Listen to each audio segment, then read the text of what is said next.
Hello and welcome to Thank God It's Friday. This week we are in conversation with Mr. Hugh Young. He's the Managing Director, Asia of Aberdeen Asset Management. And for those who don't know, Aberdeen Asset Management has one of the largest holdings in Indian equities. Mr. Young, thank you for joining us.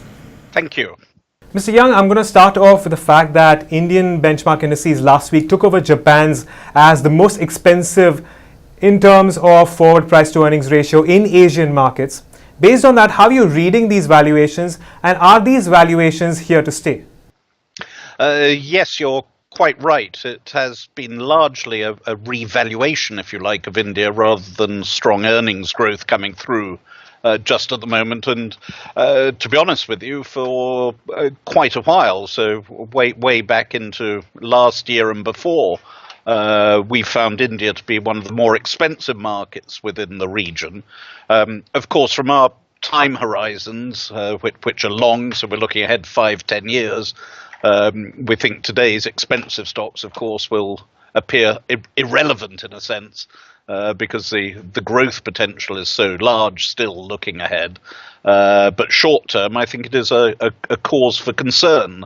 For shorter term investors, not so much for us, but we, of course, being fundamental investors, prefer to buy good companies, which India has, as cheaply as possible. And I'm afraid, as far as valuations are concerned, you can't argue that they're cheap, just looking ahead on 1 year's earnings or 2 years' earnings.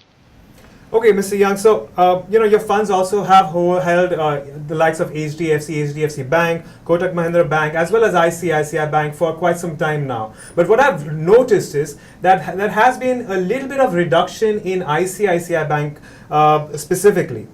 It is clear that you want to remain with quality, but are there any concerns that may be affecting even private banks, for that matter, that you may need some addressing?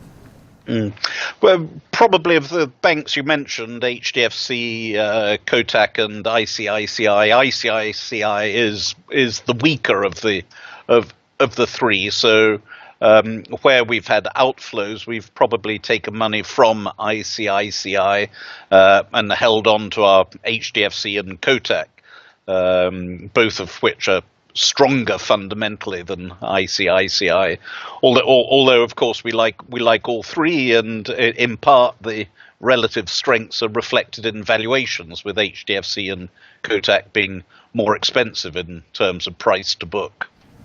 Okay, there are also several concerns with regards to the US Congress and the bills that we are looking at when it comes to immigration, and which may affect and make things difficult slightly when it comes to the information technology sector in India. Based on that, we also know that the US is a very big market for banking and financial services, and yet earnings have slowed to a certain extent. But considering there is little change in your holdings when it comes to some of these counters like TCS, Infosys, or Cognizant, you don't seem too perturbed. Is that the case? I don't think we're too perturbed. I mean, those companies you mentioned, yes, we do hold, and Infosys and TCS in particular, we've held for ever and a day, so for well over a decade. I would say we are concerned, of course, because the industry is changing.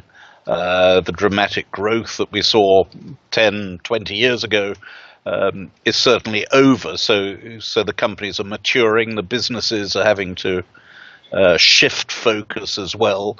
So it's a less exciting future, but again, they are clearly companies where India excels, and there is still some growth, but it's just not going to be the rates of growth that we've seen in the past, and to an extent that's reflected in the ratings.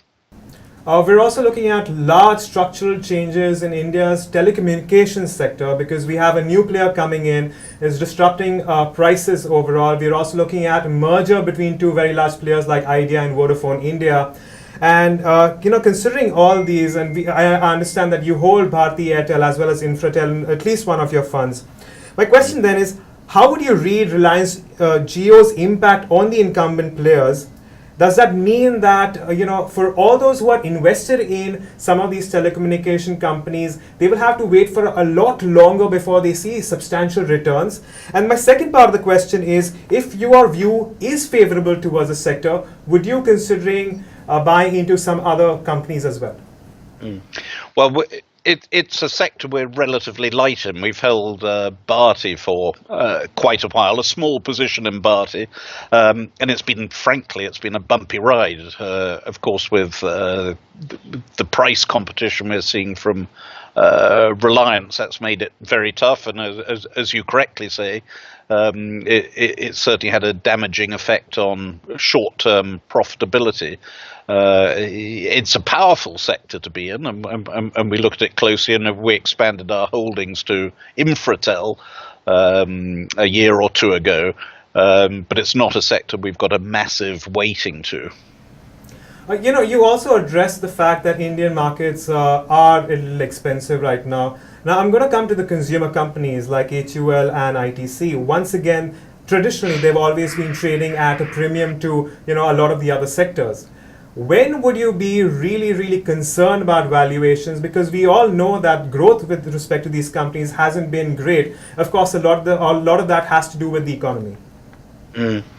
Yes, and that's a broader point, even beyond the consumer stocks. We haven't yet seen the sharp rates of growth broadly across the market in terms of earnings per share, and certainly in the consumer stocks in particular, where ratings can be up in the 30s, mid-30s price earnings ratios.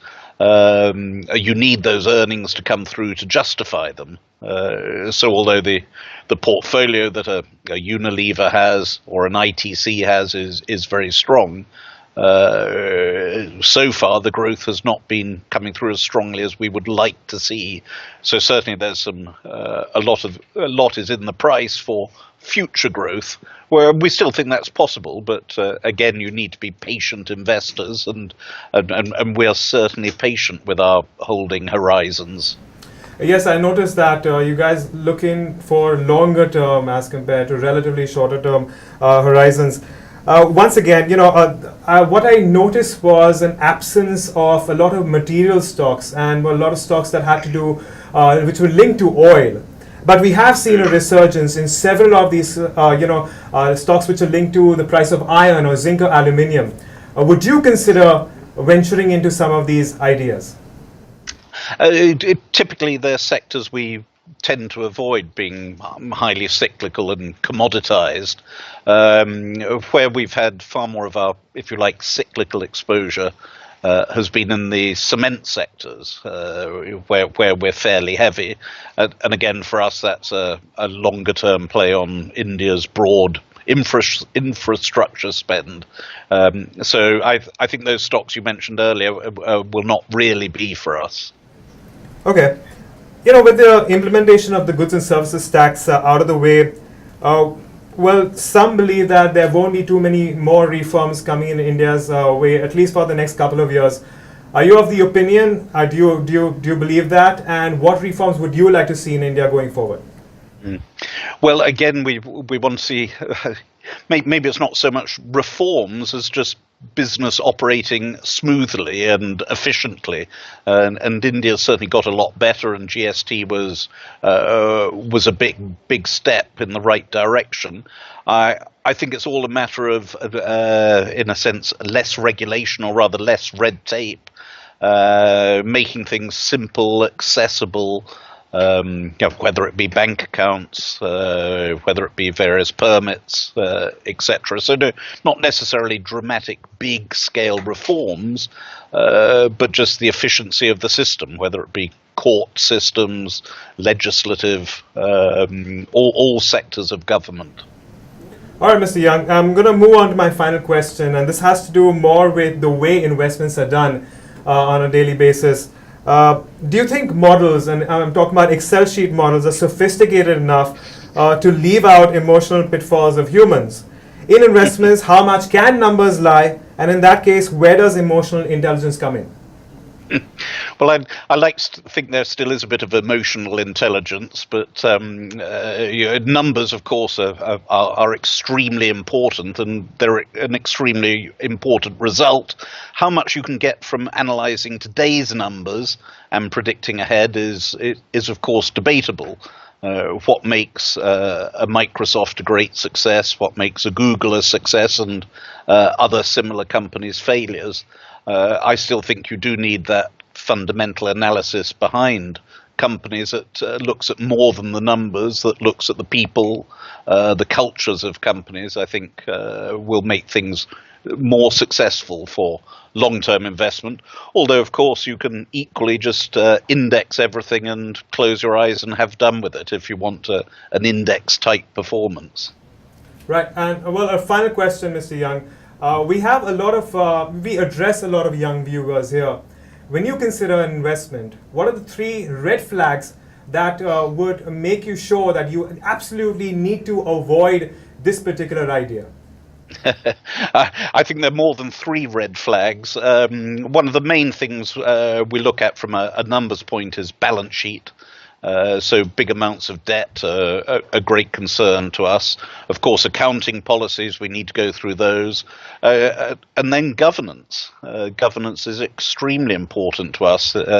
Is the overall company being directed by honest, trustworthy people who care? We accept they'll make mistakes and not all investments will work, but we try and avoid outright theft. Well, Mr. Young, it was a pleasure speaking with you. Thank you so much for your time. Thank you. And as for you guys, we'll be back next week on yet another edition. Thank God it's Friday, only on Bloomberg Quint. Stay tuned in.